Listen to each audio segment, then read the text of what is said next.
Olá pessoal, sejam todos muito bem-vindos a mais uma aula aqui no canal. Eu me chamo Luana, sou professora microbiologista e hoje vamos continuar trabalhando ali algumas questões de vestibular. Essa é mais uma aula, é a parte 2 das questões de virologia. Então, se você não assistiu a parte 1, eu vou deixar aqui linkado para você dar uma olhada e já começar a treinar também com as outras questões dos seus conhecimentos em microbiologia, mais especificamente em virologia, certo? Então, vamos lá, eu te aguardo.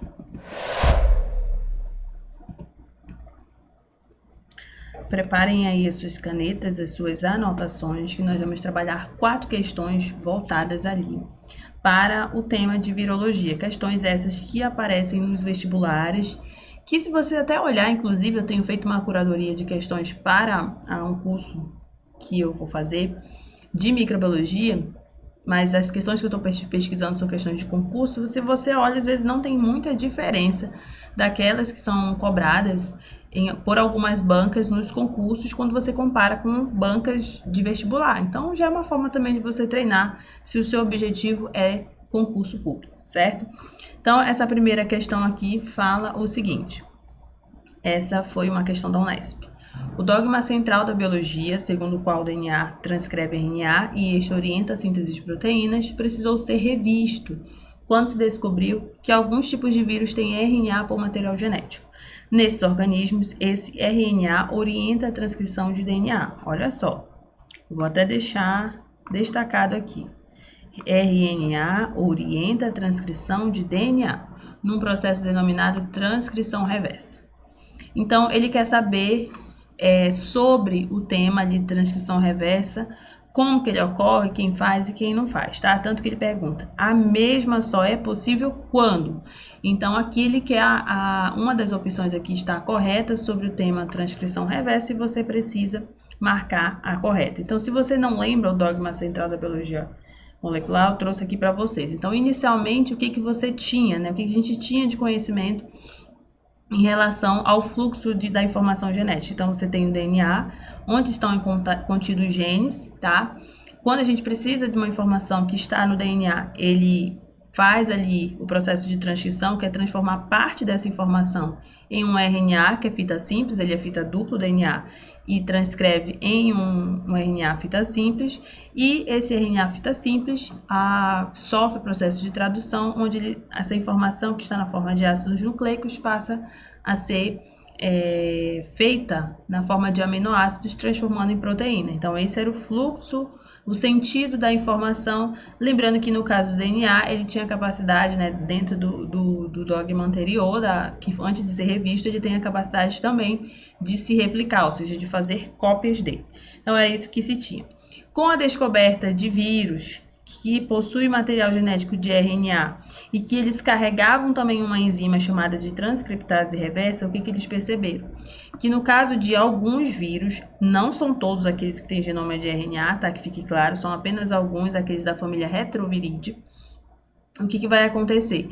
Eles vão ter a capacidade de fazer o processo inverso aqui do RNA para o DNA, tá? Então, faz parte do seu ciclo infeccioso, eles entram na célula com o seu material simples, né, o RNA ali, juntamente com a transcriptase reversa, que é essa enzima, e dentro do citoplasma na célula hospedeira, ele transcreve o RNA em DNA. Então, perceba que o fluxo ele está diferente daquilo que a gente conhecia, tanto que ele está em azul, certo? Então, essa é a modificação que foi feita, além do acréscimo também de que os vírus que são de genoma de RNA, eles são capazes de replicar o seu RNA, tá? Isso só é possível através de uma enzima específica também, que só eles vão expressar, ok?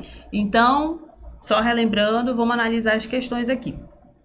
A questão fala o seguinte: a célula hospedeira do vírus, vou pegar uma canetinha, tem em seu DNA nuclear genes para a enzima transcriptase reversa. Isso aqui tá errado, tá?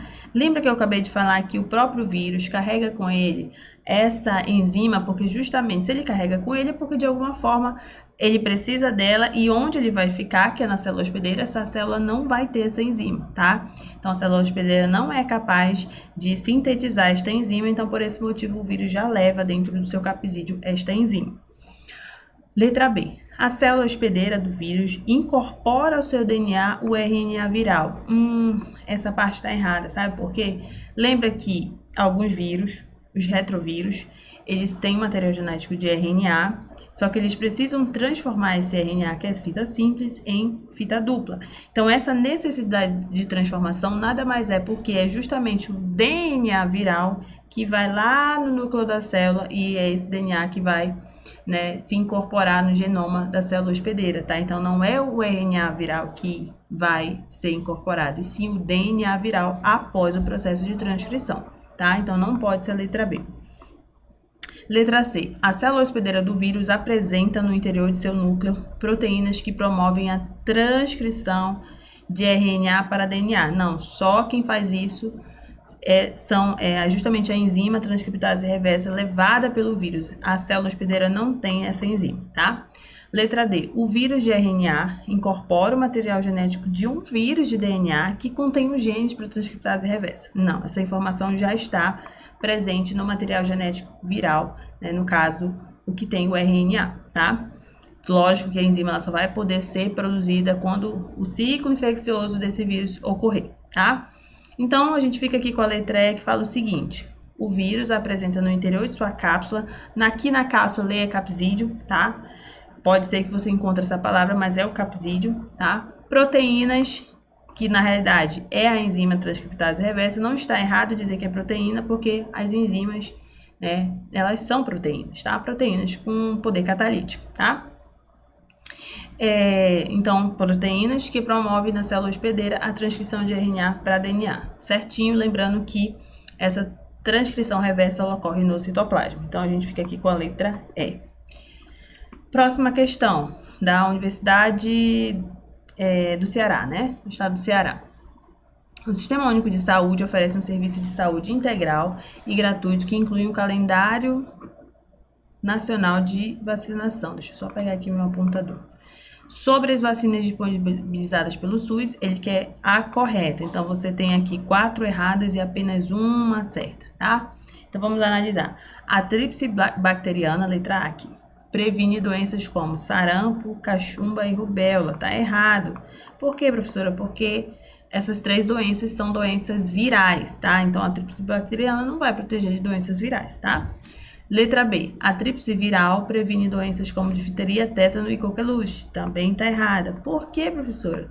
Porque difteria, tétano e coqueluche são doenças bacterianas. Então, a tríplice bacteriana protege dessas doenças e a tríplice viral protege dessas doenças aqui, tá? Deixa eu colocar uma setinha aqui e aqui. Pronto. Mas, de todo modo, ele quer a correta, né? Então, não é a A nem a B. Letra C. A vacina do HPV, que é o papilomavírus humano, né? Destinada para meninos e meninas, ok? Previne o papilomavírus, que causa cânceres e verrugas genitais. Essa aqui está corretinha, tá? Vamos analisar a letra D. As vacinas são um tipo de imunização passiva, certo? Porque a imunização ativa, ela ocorre quando a gente pega a doença propriamente dita, tá? Então, o nosso sistema imunológico é obrigado a criar imunidade para aquela doença. Mas, no caso da vacinação, a gente não precisa adoecer, a gente apenas precisa entrar em contato com os antígenos. Aqui ele está dizendo que são os anticorpos prontos, e não são. A solução que contém os anticorpos prontos são os soros, tá? O soro, por exemplo, que protege ali das reações do botulismo, por exemplo, antibotulínico, tá? Então, ali eu já tenho os anticorpos prontos, tá? A vacina, ela é sim um tipo de imunização passiva, porém, naquele líquido que é aplicado no nosso corpo, não contém anticorpos, e sim antígenos, tá? E automaticamente, se tem uma certa, não pode ser a letra E, ok? Então, a gente fica aí com a letra C. Aqui da Universidade de Minas Gerais diz o seguinte: a profilaxia de doenças, né, infecções sexualmente transmissíveis, como a AIDS, as hepatites B e C, pode ser feita, tá? Então, aqui tem a ver com a questão da prevenção, de que forma é possível se prevenir ali dessas infecções. Por que doenças e infecções está separado?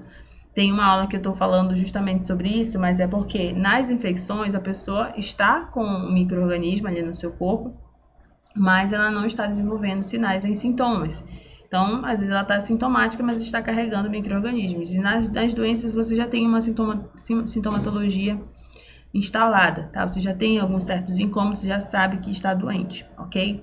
Então, vamos lá. Então, marquem aí quais são as infecções / doenças. AIDS, hepatite B e C, tá? São essas 3 aí, vamos ver. Letra A fala o seguinte: com o combate aos vetores e a eliminação de criadouros. Essa está errada. Por quê?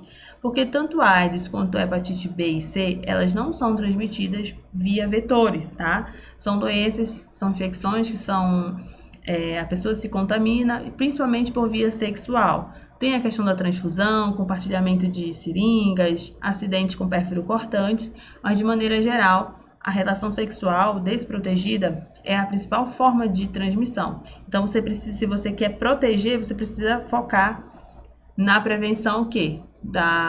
Através do uso de preservativo, que não é o que está dizendo na letra A, tá? Letra B, com vacinação, parcialmente certa. E cuidados com a higiene pessoal, né? Essa aqui tá errada. Por quê? No caso das 3 doenças aqui, a gente tem vacina, por exemplo, para hepatite B. A gente não tem vacina que protege da AIDS, tá? Então, a gente não pode usar só a estratégia da vacinação, porque a maioria dessas que estão descritas no enunciado não se protege através da vacina, tá? E a higiene pessoal aqui, ela não tem nenhum tipo de impacto em relação à epidemiologia dessas doenças, tá? A principal forma, como eu falei, é proteger a pessoa fazendo o sexo, né, com proteção. Letra C, evitando o uso de objetos, mas não diz quais objetos, pérfuro cortantes, objetos de uso pessoal, objetos, por exemplo, um vibrador é um objeto, mas ele não diz que tipo de objeto que é, e ele pode ser um veículo ali de transmissão de algum tipo de ISTs, tá? Então, ele não está sendo muito específico e o contato direto com o doente também não diz muita coisa. Então, não pode ser a letra C, tá? Porque a questão está completamente inespecífica, certo? Então, você não consegue ali ter uma questão de uma proteção dessas doenças evitando o uso de objetos, até porque ele não fala que objetos são esses, tá? Então, letra D, com abstinência sexual ou uso de preservativos em todas as relações sexuais. Ok, ou a pessoa evita de manter relação sexual, que se ela não manter é o único método 100% de certeza que você realmente não vai se infectar, porque se você não pratica relação sexual, nenhum dos tipos, tá? Deixando bem claro, nenhum dos tipos, você não tem como se contaminar. Ou, se for o caso, usar preservativo em todas as relações sexuais, tá? Então, se a letra D está correta, a gente não tem como marcar a letra E, tá? E para fechar, olha, essa era a última, eu achava que tinham outras. Então, a gente fica aqui com essas questões, tá? Se você ficou com alguma dúvida, não entendeu, ou de repente por que foi a letra A e não foi a letra B, você pode deixar aqui nos comentários que eu posso tirar, né, no próximo vídeo as dúvidas para vocês, certo? Não esqueça de curtir o vídeo, de se inscrever no canal e de compartilhar esse vídeo com aquelas pessoas que você acha que podem ser ajudadas por meio dessas aulas, ok? Lembrando que essas aulas são completamente gratuitas. Agradeço a sua audiência e até a próxima. Abraço.